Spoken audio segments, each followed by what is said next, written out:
So in this first chapter and perhaps the next, our main goal is not to look at what to do, but look at a very broad framework that would guide decision making in engineering that has minimal impact or no impact on the environment. So it's this broad framework or guiding principles. Now, to help us get started with this, it's helpful to look at a concept called the tragedy of the commons. So this was a kind of make-believe situation that was first created by the scientist called Garrett Hardin. He was a scientist at the University of California, Santa Barbara, and he wrote an article by the name The Tragedy of the Commons in 1968. I mean, it's an old paper, but it's still very popular in sustainability, engineering, and industrial ecology circles. So what is the tragedy of commons all about? So his theory or hypothesis was that if we permit perfect freedom of action or activity that results in adverse impacts on common properties, that kind of move is doomed to failure. Now there's a lot of words in here. Firstly, what are we saying? Limiting freedom. I mean, we are one of the most free nations in the world. We had a revolutionary war to win freedoms, and as of today, we have folks in the defense sector sacrifice their lives to ensure our freedom, and we are trying to say we must limit freedom. So I need to explain that. As an example of what he meant, Garrett Hardin talked about a common pasture land. You can imagine this being maybe somewhere in the Midwest, say, Nebraska, Kansas, 200, 150, 180 years ago. And there were a limited number of herdsmen and their families who lived in this common pasture. Consider this to be 1,000 or 2,000 acres. So these herdsmen would have maybe a dozen cattle that fed in the common pasture, and in turn produce milk and other dairy products which was sold, and that was the means of livelihood. Now the cattle are the property of the herdsmen, but the pasture land was nobody's property in particular. Maybe there were state lands or federal lands. I'm not even sure there was a statehood then, but these did not belong to anybody. So there is a cost, which is the cost of grazing by the cattle, or overgrazing in some cases. And that was kind of split between the herdsmen, but the profits accrued went solely to each herdsman. And the profits were dominating, the grazing was not such a big issue. Think about it, 2,000 acres, maybe a dozen or so herdsmen. Over a period of time, each herdman reasons, well, if I add another 20 or 30 head of cattle, I'd make more milk and dairy products, and there's more profits and revenue for my family. A perfectly reasonable thing. We all do that, right? We all want to better our lives.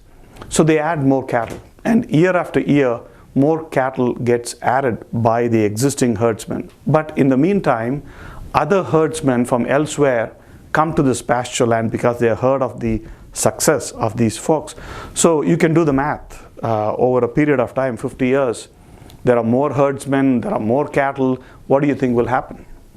At some point, quite likely, overgrazing will start depleting the available fodder for the cattle. And ultimately, a possibility is that the cattle starve, and this economic experiment can come to a disastrous halt. So that's what he was cautioning about, permitting perfect freedom. So what can be done in this case?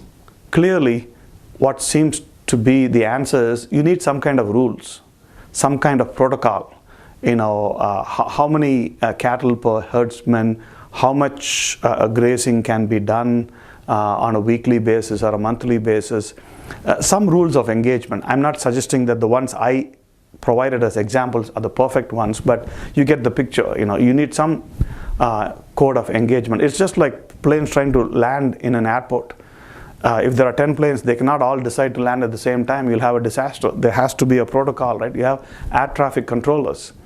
Now, depending on your political persuasion, you may think that it's the local herdsmen who should form a cooperative and come up with the rules, or you may think the federal government makes those rules. But regardless of who makes them, it is clear, being apolitical, that some kind of protocol is necessary.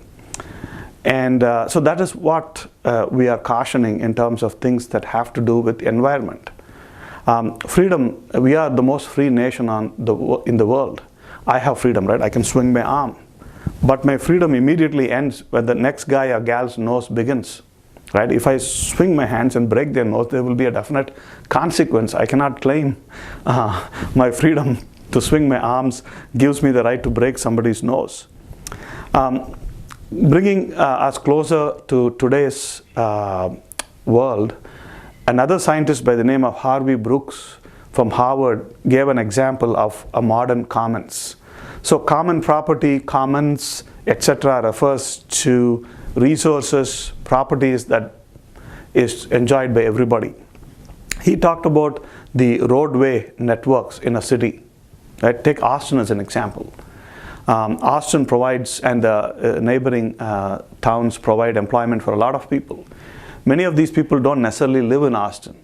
Many do, but others live in Bastrop, in Luling, in Seguin, in Round Rock, in Leander, Dripping Springs, and so forth. And they all commute to Austin. If you are like me, you were in Central Texas in 1991 when I joined Southwest Texas. You probably found traveling from San Marcos to Austin was a piece of cake, right? I mean, Kyle and Buda were like little unknown hamlets. On a weekend, you can zip from San Marcos to Austin in less than 25 minutes. You can't do that anymore.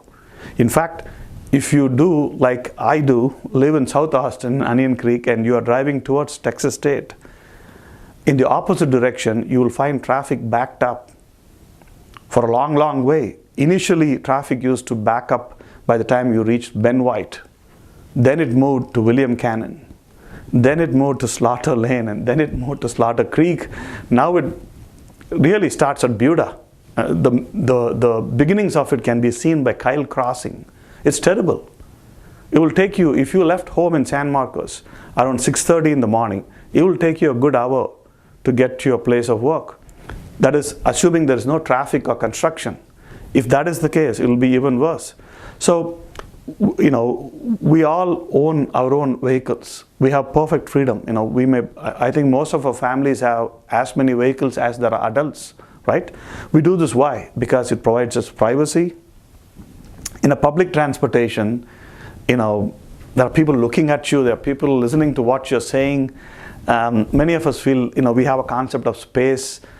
So it provides privacy, it provides safety, and it also, it's just convenient, right? When I'm done, I can leave. I don't have to wait for a train or a bus.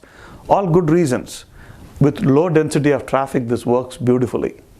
As traffic gets complicated, as it has gotten in Austin, and even more so in places like New York City or Tokyo or London, it may well take 2.5 hours to get to your workplace and 2.5 hours back.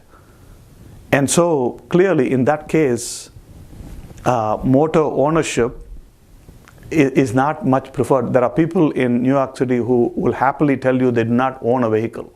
They're happy to take the public transportation. We are not there in Central Texas. Many of us are opposed to public transportation, light rail, and so forth, because, you know, we are not quite there yet. But maybe in 10 years, when it takes 2 hours to get from San Marcos to Austin, things might change. So that is the tragedy of commons. It's basically cautioning. Here too, we cannot legislate, but it's probably best to allow citizens, local governments to come up with a framework of how best to deal with